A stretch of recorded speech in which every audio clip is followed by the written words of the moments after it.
کسی نے سلطان محمود غزنوی سے یہ بات کہی، اللہ اکبر، کہ آپ کا نالائق بھتیجا میرے گھر میں گھس آتا ہے۔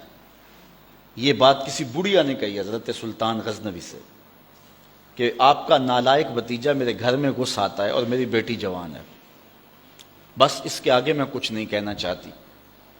تو حضرت نے فرمایا کہ جب وہ بدبخت دوبارہ تمہارے گھر میں آئے تو مجھے فوری اطلاع کر دینا، اور اپنا خصوصی کوئی کوڈ ورڈ دیا کہ جب اس کے ساتھ تو آئے گی تجھے کوئی میرے تک پہنچنے میں رکاوٹ نہیں بنے گا، تو پھر میں انصاف کے تقاضے پورے کروں گا۔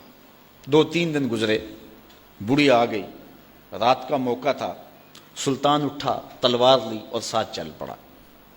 بڑھیا کے گھر میں داخل ہوا، داخل ہوتے اس نے کہا کہ چراغ گل کر دیا جائے۔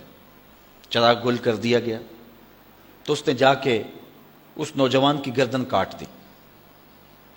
پھر اس کے بعد اس نے کہا کہ مجھے پانی دیا جائے۔ اس نے پانی کا کٹورا دیا، اس نے پانی پیا، پھر کہا اب چراغ جلا دو۔ جب چراغ جلایا گیا تو اس نے لاش کو دیکھا اور کہا الحمدللہ۔ بڑھیا نے کہا کہ مجھے بتائیں کہ آپ نے یہ 3 کام بڑے عجیب کیے ہیں، جب آئے ہیں تو چراغ بند کروایا ہے، پھر پانی مانگا ہے، اور پھر الحمدللہ کہا ہے۔ تو بادشاہ نے ٹالا، کہا کہ اس راز کو راز رہنے دیا جائے، لیکن بڑھیا ضد کر گئی۔ تو بادشاہ نے کہا سنو کہ تم نے کہا تھا کہ آپ کا بھتیجا ہمارے گھر میں گھس آتا ہے اور میری بیٹی جوان ہے، تو جب میں تمہارے گھر داخل ہوا تو میں نے چراغ اس لیے بجھوا دیا تھا کہ کہیں عدل کے تقاضے پورے کرنے میں رکاوٹ نہ بنے اور بھتیجے کا چہرہ مجھے انصاف کرنے سے روک نہ دے، تو میں نے اس لیے چراغ بجھوا دیا۔ کہا بات سمجھ آ گئی۔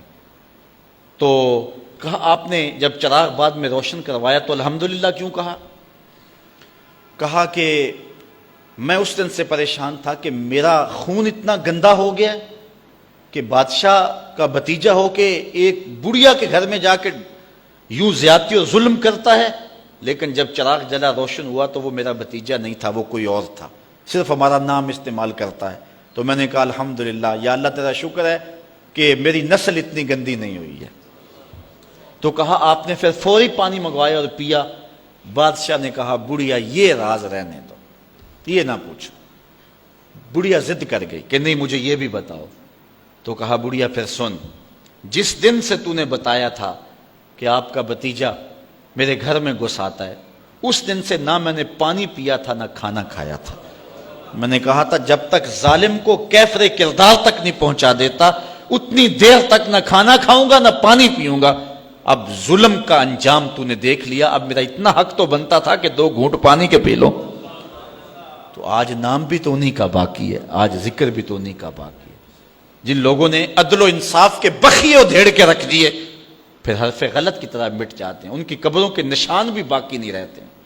دنیا کے اوپر کتنے لوگ تھے، رضا شاہ پہلوی دیکھ لیں، ایران کا شہنشاہ ایران دیکھ لیں، کہ پھر بعد میں دیکھیے کہ ان کو قبر کے لیے جگہ نہیں مل رہی ہے۔